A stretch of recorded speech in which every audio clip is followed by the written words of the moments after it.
I think there's a fear that Latter-day Saints have about polygamy that we can address besides the issue of maybe it was a cover-up or Joseph was libido-driven. I think understanding those two are very helpful. There's a third thing, though, that the Latter-day Saints are concerned about, and I just want to talk about it. It's about future polygamy.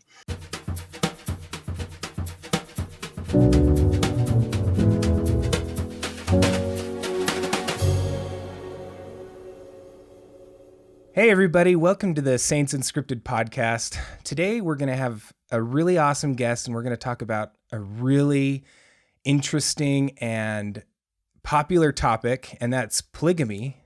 Joseph Smith and his polygamy and the church practice of polygamy. And we have Brian Hales to talk about it. Thanks for coming on, Brian.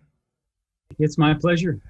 Yeah, we're so happy Brian took the time today to come on the podcast, and we're just going to kind of dive right in. Brian is kind of the leading scholar on polygamy, I'd say, and he's written several volumes, 4 volumes, 3 big volumes, and then Joseph Smith Toward a Better Understanding with his wife, Laura.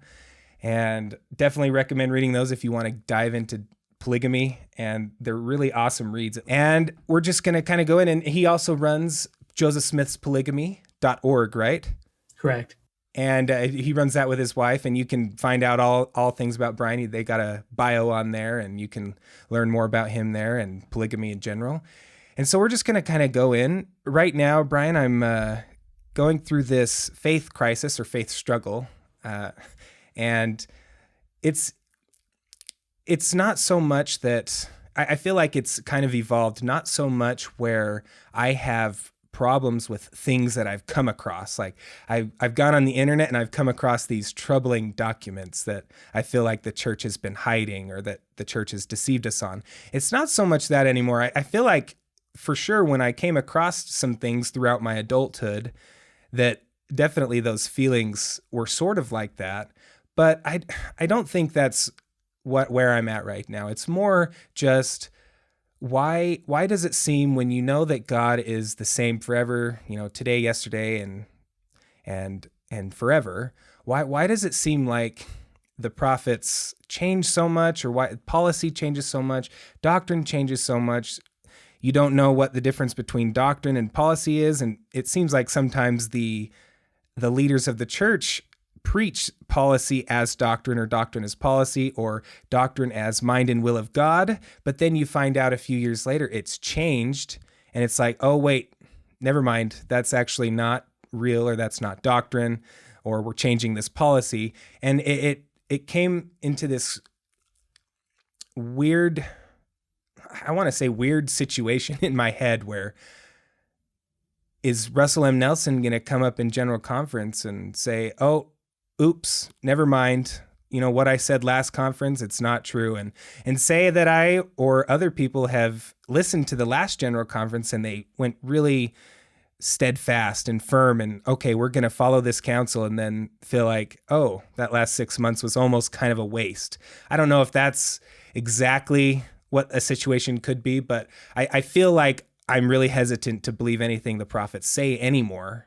And maybe that's good because I can find my own revelation, sort of. But then again, I'm like, well, aren't prophets supposed to be that spokesperson for God? So anyway, crazy introduction to what's kind of going on in my brain. And hopefully that helps our audience understand kind of where I'm at, because I'm trying to be as transparent as possible. But Brian, we're talking about polygamy today, and you've talked about it a million times on a million different podcasts and shows. And I definitely recommend, we'll link a lot of what Brian has said about it already on podcasts and other shows and documents and websites. But we're really happy to have you on and have another time where you can come and talk about polygamy, because you know so much about it and you're such an awesome person. And so anyway, how can we start talking about polygamy? And where can this discussion go as far as how can it help maybe someone like me or someone that struggles out there that really has a hard time with polygamy? Before we hit into polygamy, let me just respond briefly to your earlier comment about how things, policies, and practices in the church sometimes seem to change from generation to generation, or even shorter than that. if we look at the purpose of the gospel, and there's a couple of scriptures, and I won't look them up and quote them, but in section 132, which we're going to talk about in a little bit, it talks about how the gate is wide for those that aren't going to be entering into salvation or exaltation, and the gate is narrow, and the way is narrow for those that will. And then the Lord adds this, he says, because they choose not me in the world. Or I'm paraphrasing, but the point is that the gospel is here to help us choose God while we're in mortality. And of course, we're responding to the enticings of the Holy Spirit as we do this. And then another scripture in the book of Moses talks about how God is hoping that we will choose him while we are in the, and so the core issue for us is to be able to choose God in our daily walk and our daily decisions and where our hearts are. And these other things, these historical realities and things that are created by men and women who are imperfect and may not always be totally founded on 100% truth from God, these are really secondary issues because the primary focus is just to help us to choose God. And if we get lost in things like race and priesthood or polygamy, we certainly should understand and question, so we understand. But we shouldn't allow whatever our opinions are of these things to change our decision to follow God and then move to a second tier, all of these kinds of questions. So anyway, I just would offer that because whether Brigham Young was a racist or whether it was following Revelation really doesn't matter to my choice to follow God. And I don't think he was a racist, though I do believe he partook of some of the general prejudice of the day, but I'm not an expert on that. But I use that as an easy example. Now, when it comes to polygamy, I think a little history of how the church has interacted with polygamy might be helpful. And this is new material. This is things that we've chatted before and things that I've thought of. But of course, we all know that in the early 1840s, Joseph Smith secretly introduced polygamy, and then it was announced in 1852 and openly practiced and advocated by leaders until 1890, when it was no longer taught as a commandment or an expectation. From 1890 to 1904, there were some secret marriages, maybe a dozen or so a year on average, not a lot. But then in 1904, something very important happened. President Joseph F. Smith, who we believe held the authority, said, we're not going to do this anymore. And then for a time, there were people in and out of the church who thought polygamy needed to be continued, but they ran into a big problem. Section 132 tells us that there is one man who holds the keys of this authority, and it tells us very plainly that anyone who is in a plural marriage, but without that one man's authority, that marriage is not valid, neither of force when they are out of the world, because they are not joined by me, saith the Lord. It's verse 18. So the authority is very needed if we want to do an eternal marriage or an eternal plural marriage. And so for over a decade, clear into the 1920s, we find that there are people claiming authority through this line or through this idea, or most often they just get a burning bosom and say, oh, I can do this. And then they go off with their plurality, ignoring most of the first part of section 132, which states very clearly that God's house is a house of order. But in the 1920s, a guy named Warren Woolley came forth with a story about some authority he said he received in 1886. And I've written extensively on this, and I believe he was a storyteller. But what that did is it was a rallying point for all of these polygamists that were outside of the church by this time and still wanted to practice polygamy. And at this time, they're gaining some momentum with the press, and their numbers are growing, they're coalescing. They're not just a ragtag bunch of scattered individuals now. They've created an organization with several hundred individuals. At the same time, church leadership is trying to suppress this. This makes us look bad. They're dissenters. They're not authorized. And by the 1930s, there are raids by the government that the church is supporting. But the whole issue of polygamy becomes an embarrassment, and it's always controversial.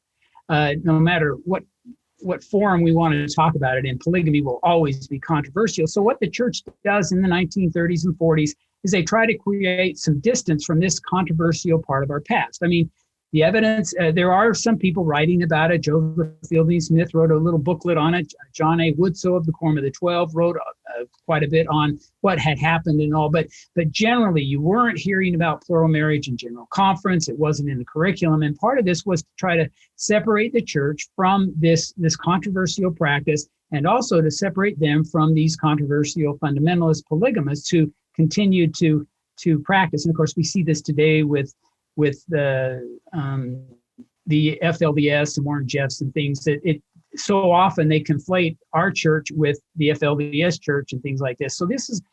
So the church's response was to just not talk about it. And we have silence on this topic, and no one is told to research it or teach it within the confines of the church. And this goes on through the 70s, 80s, 90s, and then in the 2000s, the internet shows up. The internet gives a pulpit to the enemies of the church, or critics, or just neutral people who are looking objectively at the history, but they're starting to tell us things like Joseph Smith was a polygamist, which is something that my generation never heard and the generation after me had never heard. And so when people encounter this, they go and they look and they find out that, oh my goodness, the evidence is really strong. Joseph was sealed to quite a number of women. And there were, by my count, 115 polygamists in Nauvoo that were authorized prior to Joseph's death. And the biggest concern that we have is, holy cow, this is a cover-up. The church is trying to cover up these marriages of Joseph Smith. And I get that. I mean, I don't blame people for feeling that way. But the reason I've given you this kind of long history is to realize that it isn't a cover-up. Back in the 1930s and 40s, the church wanted to create distance from them and this controversial practice, which was never going to help the mission of the church. And there was no authority to practice it outside. And so they just left it for silence clear until the internet age. And then we're finding out that, yeah, he was a polygamist, and the church plays catch up for a few years. And now we have the book Saints, where it's all out there. All the controversies are there. And before Saints came out, the series, we had the Gospel Topic Essay in 2013 that explained it all. Really, all the controversies are touched on in that. But the point is that this wasn't a cover-up. We shouldn't feel, even though it's easy to understand why somebody would, that the church had covered up something that was really controversial. This was a total ban on polygamy discussion, not just Joseph Smith's polygamy. And like I say, John A. Woodsoe acknowledged it. Joseph Fielding Smith did in their publications. But beyond that, there really wasn't a lot of talk by official voices on that. So don't feel like anything was covered up. It was just the way history unfolded. And yet, if you feel like it was a cover up, then you would respond naturally. But with further information, hopefully that concern can be assuaged. So thank you for saying that. I loved hearing that, because I've heard something like that before, but you have totally expanded on that. I think that's so important for me to understand that it wasn't a cover-up, because I feel like that's where my hurt feelings come with the church, is why would they cover this up when it's such an important issue? One thing we find with the leaders is that they're not real anxious to change a tradition that their previous leaders had invoked or established. So when Heber J. Grant said, look, let's create distance on this issue of polygamy, subsequent church leaders really weren't that anxious to change that tradition, but it could be changed, and it has been changed. I think the church is far more open. I mean, all the documents are available. There's nothing that's hidden. When I did my research in 2007 to 2012, everything was open to me at that point. In fact, some of the historians were grateful for somebody kind of outside of the system who was given access to all of this stuff and trying to make some sense of it and create a story that would help inform everyone of what had actually happened. Jake, there's a second point I'd like to talk about, and we mentioned this earlier, but a second concern that Latter-day Saints have naturally has to do with Joseph's motives. Yeah, we live in a time, it's a sexuality saturated society. There are stories of David Koresh and other leaders who they're charismatic men, and is it Bob Jones, Jim Jones down in Guyana, and these guys start off with a religious mantle among their followers, but before too long, they're having sexual relations with the women as polygamous wives, or just because they want to. And so it's easy for us to attribute that kind of motivation to Joseph. It's the natural thing to do. If I were to stand on a street corner in Cincinnati and ask 100 people the question, the Mormons introduced polygamy, why do you think Joseph Smith did it? They would all say, well, he wanted more sexual relations. I mean, they would all say that. And so we don't get upset when somebody attributes that motivation naturally to Joseph. And as Latter-day Saints, we're going to do the same thing. So what we need to do is understand the practice well enough to realize that that is an inadequate, and I could say completely contradicted historically, assessment of what actually happened. If the people close to Joseph, the polygamy insiders, and like I say, there were over 100 before Joseph's death. If any of them had thought Joseph Smith was doing this for libido, they would have dumped him. I mean, most of them. There are some that were very gullible, but the vast majority, your Brigham Youngs, your Zina Huntington, your Eliza Snow, John Taylor, these individuals were strong personalities. They never would have gone along with this. And it's a bad argument. It's an inaccurate argument to say that Joseph was doing this for sex and he just, was able to deceive all these gullible people around him. So what was it? Well, it was a religious practice. It was like partaking of the sacrament on Sunday. It was like baptism. Though polygamy is not an ordinance, it never was. It is the repetition of the sealing ordinance. But you never know from the ordinance whether or not that man may have been sealed to other women. So nothing is lost. The reason I mention that is some people say, well, we've lost the ordinance of plural marriage. Well, there is no such ordinance. Okay, all of the ordinances that Joseph Smith restored and practiced have been continued in the church up to the present day, including eternal marriage, which, of course, is the sealing ceremony that we are still doing in some temples right now, and hopefully that'll be restored sometime soon. Awesome. So that's the second concern. If we can understand this was a religious practice for everybody, virtually everybody. I mean, there may have been some men with bad motives, but that's how it was practiced. That's why it was practiced. I think that kind of can help people with their worries about Nauvoo polygamy.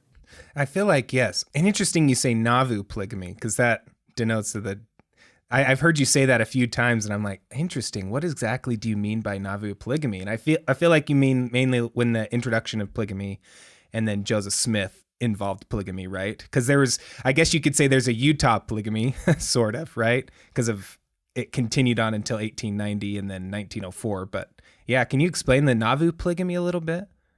Well, the reason I draw a line is that most members knew Brigham Young was a polygamist. I mean, how could you not know with books that are written like the 26th wife or the 19th wife?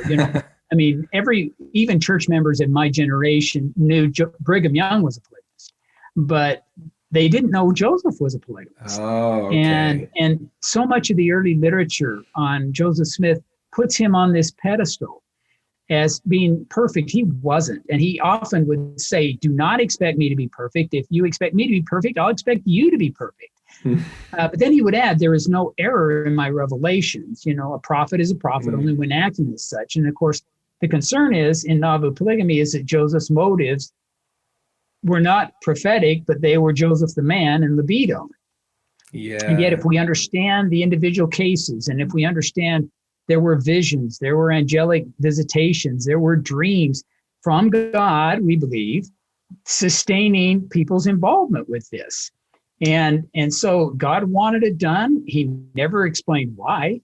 We don't know why God commanded it. We can talk about why Section 132 says it could be practiced, but not why it was commanded.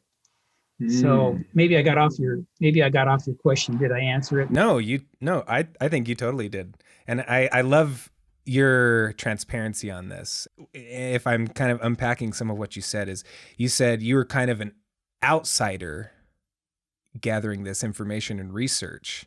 When you said other historians were grateful that you had started this research and this undertaking, they were grateful because an outsider was performing this. Can you explain that a little bit? Well, part of the church's tradition for many years was that even its own historians, its BYU professors, would just kind of avoid or tiptoe around this whole discussion about plural marriage. It was too controversial. And they might cite Section 19 that talks about giving meat to milk drinkers. If you give, a piece of meat to a baby who can only drink milk, it's going to choke. And so the thought was, we're just never going to talk about meat. We're going to keep those steaks in the freezer and almost forget they even exist. And it took the internet to bring this meat out. But I would argue so much of it was rancid or was not meat. It was a meat substitute or something like this to cause an opening and a readdressing of this where, there are members who are going to get this meat, this reality that Joseph introduced plural marriage, and it's going to hurt their testimonies. And yet it has to be done truthfully. Otherwise, half-truths and misrepresentations are going to take people's testimonies as well. Awesome. I love that you said that. And I love that, wow, that a lot of the meat that the internet brought about polygamy was rancid or substitute meat. Wow. And it's awesome that you have been making so much content in the books and the podcasts and today, because it's so important, at least for me as well, to get the facts right from a transparencyist. And I love that title for you because I think it's so great because you've said that before and that makes so much sense to me and it's so apparent in all the stuff that you do. So I really appreciate everything that you said there. Well, thank you, Jake, for referring to me as a transparencyist. And just for the audience, we had some discussions before we went live, and I get accused of being an apologist, and it's a pejorative word, and it's okay. I understand why they say that, but I wish they'd call me a transparencyist, where we just get all the data out there and let people interpret it the way they want. Recently, a fairly well-known non-Latter-day Saint author acknowledged in one of his articles that Don Bradley and I were able to bring together virtually all of the documents dealing with this topic in those 3 volumes. And that was something that Don and I had aspired to. We said, in 10 years after my books came out, and they came out in 2013, if we have 90%, if we look back after 10 years and we had 90% and only 10% new stuff had come out in this 10-year period, then we'd feel good about it. To be honest with you, there's been like a handful of things, and some of it is new research like DNA and stuff that wasn't available.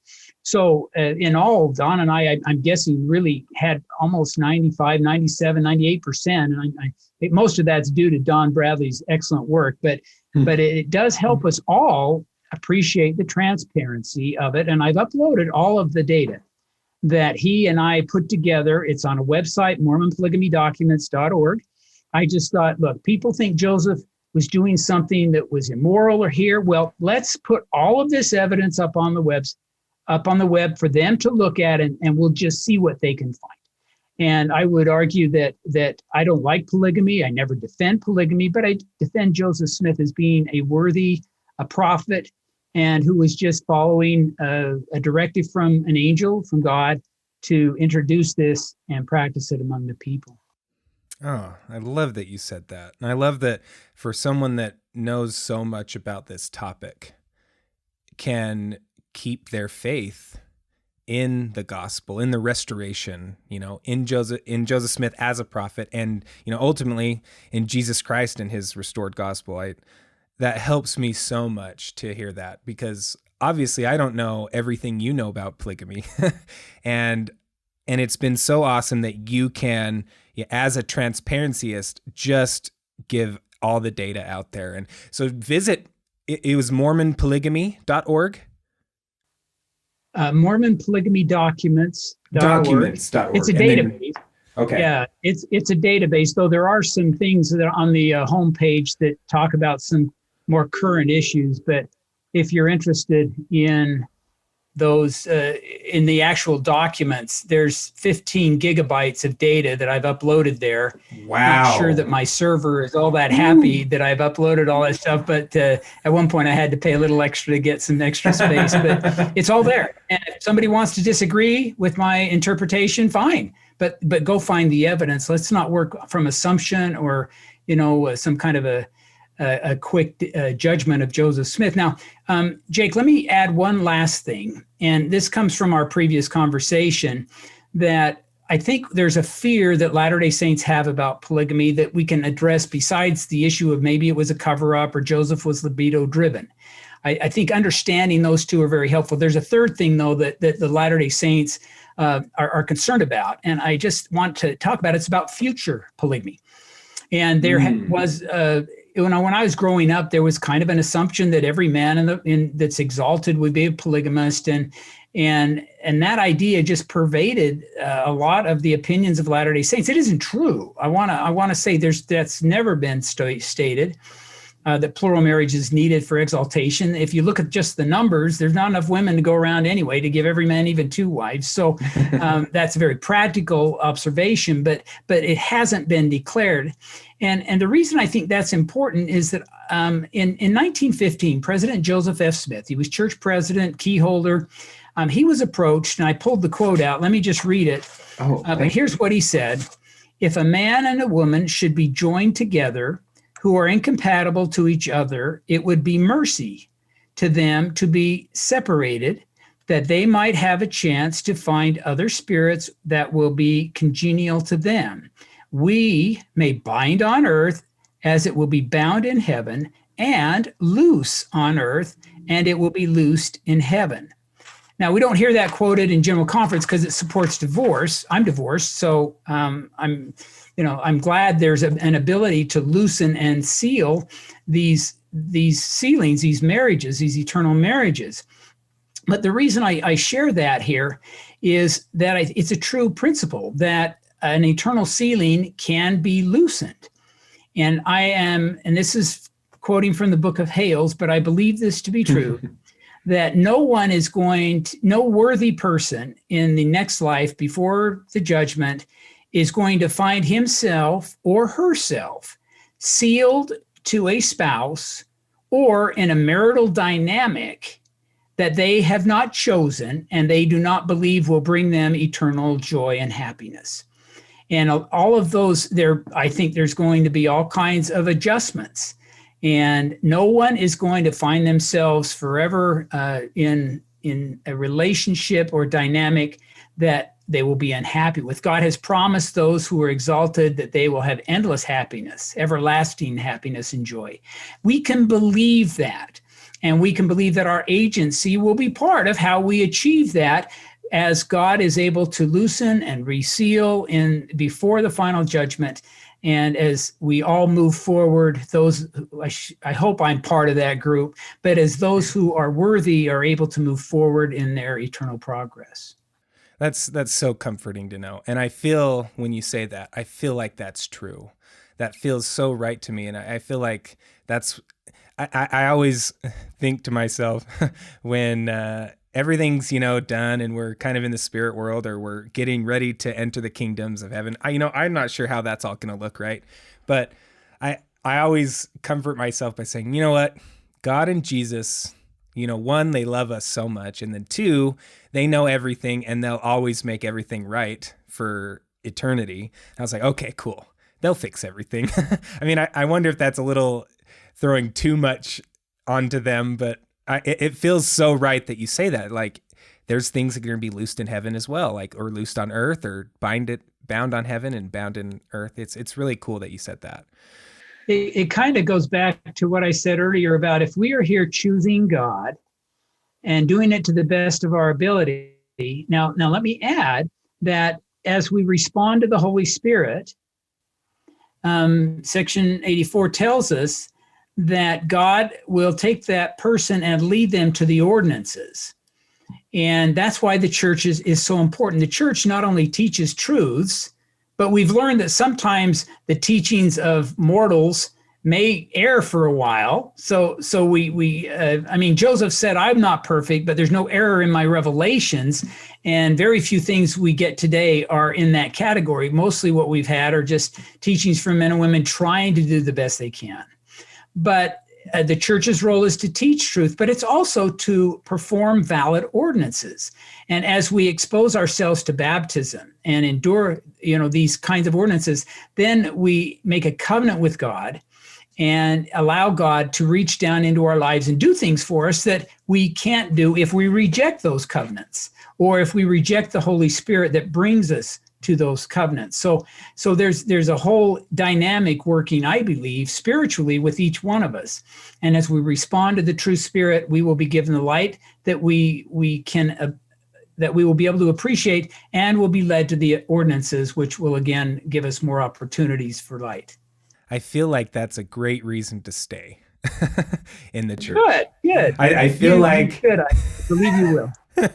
I feel very optimistic with my journey forward, although it's still a little uncertain. But what you just said is exactly right. And it's such a good reason for me to stay, because I find so much about the restored gospel and the ordinances in the church just so beautiful. And it just speaks to me so well. And it rings so true. And I've also talked about, how another big reason to, that keeps me kind of in this church and following this gospel and believing in the restored gospel is the Book of Mormon, because it's such a strong evidence to me. And it's almost undeniable proof of the restoration gospel to me. I know it's different for other people. So kind of to start wrapping up there is why, maybe if you could explain the reasons you choose to stay in the church. I know you talked about those ordinances that the church offers and the future that we're promised if we stay faithful, but maybe you could talk a little bit about why you choose to stay. It's a great question, because when I started my polygamy research, and I actually wrote a couple of books on fundamentalist polygamists, because a family member for a short time was involved with them. She was a polygamous wife. And so I investigated fundamentalist polygamy. And then it became obvious that Joseph Smith's plurality wasn't very well known, and I didn't understand it. There were questions I had. So I jumped into that around 2007. And as I started researching it, there were people who were going, Brian, why are you doing this? Why are you studying polygamy? And at the time I was divorced, and I would tell them, I can't even monog, so don't worry about me polygying, But their concerns were often very genuine. I had family members write me a letter saying, leave this alone, just don't even go there. And they were concerned that I would find some things that would negatively affect my testimony. And it's interesting, because if you looked at every book published up to my books in 2013, so many of these that dealt with polygamy in depth were written by individuals who had been baptized members of the church who were no longer apparently believing. They portrayed, because these books portrayed Joseph as a fraud. And so there was reasons to be concerned. But the one thing, and I don't want to, people who want to hear about polygamy may not like me telling them why, but the reason that I wasn't overly concerned had to do with the Book of Mormon. And you just mentioned this. In the back of my mind, I had an unproven theory that there's no way Joseph Smith could have dictated 269,320 words of the Book of Mormon as a 23-year-old farmer. And I just believed that, didn't know what to, I just thought he started as a prophet in 1829. I don't think he lost that prophetic mantle by 1840, 1844. And so if he introduced polygamy, it must have been through his prophetic calling. That was the way I approached it. The Book of Mormon was clearly there through supernatural intervention, that Joseph, as a prophet, if you will. And so I believed it carried him forward. Now, as soon as I got done with my books, and this has been about 5 years ago, I'm now testing that theory. I've had a number of articles published. I'm working on a couple of book manuscripts. But again, I am convinced even more. What Joseph did is he dictated nearly 7,000 very long sentences, or almost 40 words each on average. And most fiction books are 10 to 15 words per sentence. These are 40-word sentences, almost 7,000 of them dictated in a row, that were so refined they didn't need to resequence a single one before publication. And to me, that's a level of human performance that has never been equaled, and the Doctrine and Covenants says that the coming forth of the Book of Mormon is proving to the world that the scriptures are true and that God does call men into his service in our day. God exists, he calls prophets. And proof of that, according to D&C 20, verse 11, is the coming forth of the Book of Mormon. I have found that to be absolutely true. It's a physical sign.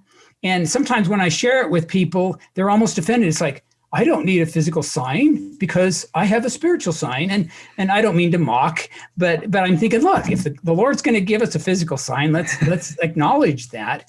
And it was honestly what kind of carried me through the early research. And there were times when I would discover documents and I would go, wow, that doesn't seem to fit. But every time that happened, there was a twist to it. There was something that wasn't available at that moment that became available to give this transparency and opportunity to have faith, to see that this wasn't Joseph Smith doing something that was illicit. And I never found anything that was overly concerning in the wider picture, but you would discover little statements and things that along the way that would make you go, well, okay, let's keep looking and see how this contextualizes. And again, I don't like polygamy, as I said, but was Joseph a prophet? I do believe that. Thank you for being so open about that. Thank you. That's so cool. I remember when I first told you that the Book of Mormon is kind of what's keeping me, and you're like, yeah, that's what it was made for. And I love that all those awesome facts that you just gave, and I'm really excited. So that's you've been working on manuscripts, and hopefully we'll get something published someday, right? Is that kind of your project moving forward? Well, I've already got a couple of rejections on earlier versions, so I'm updating them, and I hope we'll see. It's pretty compelling if you ask a naturalist, an anti-Mormon, how did Joseph do it? They don't have an answer, and you can go to the websites like Mormon Think or go to the big antagonists and ask them how do you do it. Listen to their answers. They don't have a plausible answer to date, and I know they'll keep working, but to do what Joseph did is not something any human has done before. Yeah, and never will. Like it's so that resonates so much with me. Is there's just no way. There's no way. And we're making a video right now about the witnesses of the Book of Mormon, so the 3 and the 8, and how all those, and there's crazy awesome stories about them and never denying their testimony, and I feel like the best excuse that I've heard lately is, well, Joseph hypnotized him. And that sounds more out there than actually seeing the plates in an angel. It seems crazier to me. Well, hypnosis doesn't work that way. And I've touched on that in one of my manuscripts. So yeah, so we'll look forward to that. And thank you so much, Brian, for coming on. Is there anything else that you would like to talk about? I can wrap up right now. No. In fact, I appreciate we were able to touch on things that I haven't said a dozen times before or written about. But they're new ideas about how to deal with plural marriage, so it doesn't bother Latter-day Saints. And those maybe just to sum up, though, and you can cut this if you want to, but sure. It wasn't a cover-up. This was just a traditional view that was carried forward from the 1940s. And I've written books on that period, so it's something I've researched. And then the second thing is, if you go and read the accounts, and we have them on the website, josephsmithpolygamy.org, accounts from the actual polygamists, this was not libido-driven.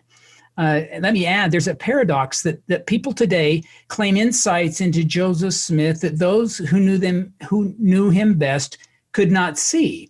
In other words, people will say, oh, I see, Joseph just wanted libido. I mean, this was just about sex. And yet, if the people who knew him the very best did not see that, or they wouldn't have stayed with him.